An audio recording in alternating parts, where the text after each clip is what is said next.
السلام علیکم ورحمۃ اللہ وبرکاتہ۔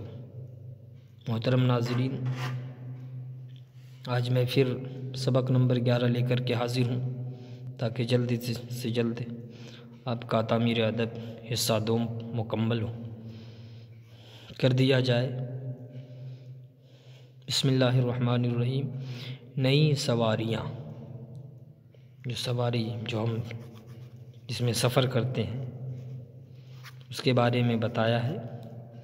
پرانے زمانے میں سواری اور بوجھ ڈھونے کا کام زیادہ تر جانوروں سے لیا جاتا تھا۔ لوگ گھوڑے اور اونٹ پر سوار ہو کر دوسرے شہروں کا سفر کرتے تھے۔ کھچر، اونٹ اور گدھے پر سامان لاد کر ایک جگہ سے دوسری جگہ پہنچاتے تھے۔ جب کبھی دور دراز مقام پر جانا ہوتا تو راہ میں کئی مہینے گزر جاتے تھے۔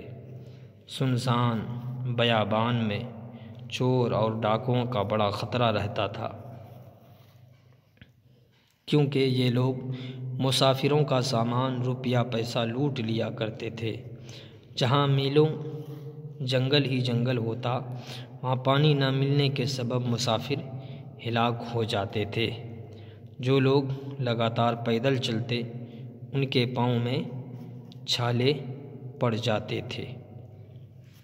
غرض کہ اس زمانے میں سفر کرنے والے بڑی بڑی مصیبتوں کا سامنا کرتے تھے، لیکن اس زمانے کے لوگوں پر اللہ تعالیٰ نے کرم فرمایا کہ انسانوں کو نئی نئی سواریاں بنانے کی سمجھ دی۔ چنانچہ رب العالمین کی دی ہوئی عقل سے لوگوں نے طرح طرح کی سواریاں تیار کر ڈالیں۔ پانی پر تیرنے والی سواری اسٹیمر ہے، زمین پر چلنے والی سواری کار، موٹر، بس، ٹرک اور ریل گاڑی وغیرہ ہے۔ فضا میں اڑنے والی سواری ہوائی جہاز، یہ شکل جو دیکھ رہے ہیں آپ اسٹیمر، یہ جو دیکھ رہے ہیں موٹر کار،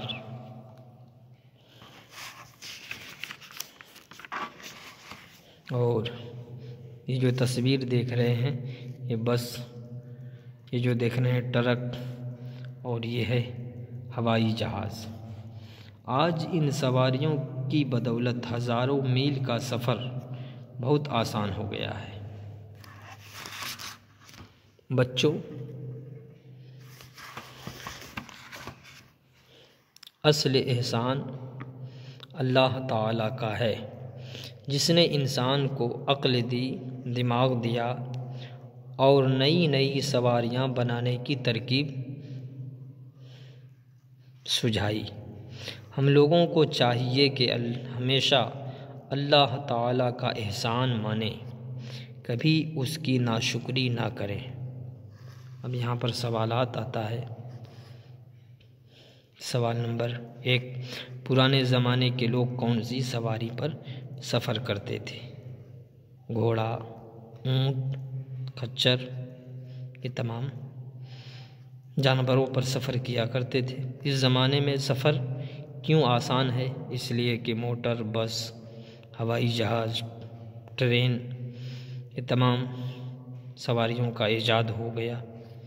لمبے جنگل میں سفر کرنے والے لوگ کیوں ہلاک ہوتے تھے؟ کیونکہ پانی نہ ملتے تھے اور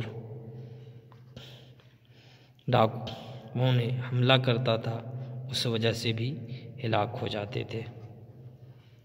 بس یہ سبق نمبر 11 تھا جو آپ نے سماعت کیا۔ انشاءاللہ العزیز پھر میں سبق نمبر 12 لے کر کے آپ کی خدمت میں حاضر رہوں گا۔ اجازت دیجیے، خدا حافظ، السلام علیکم۔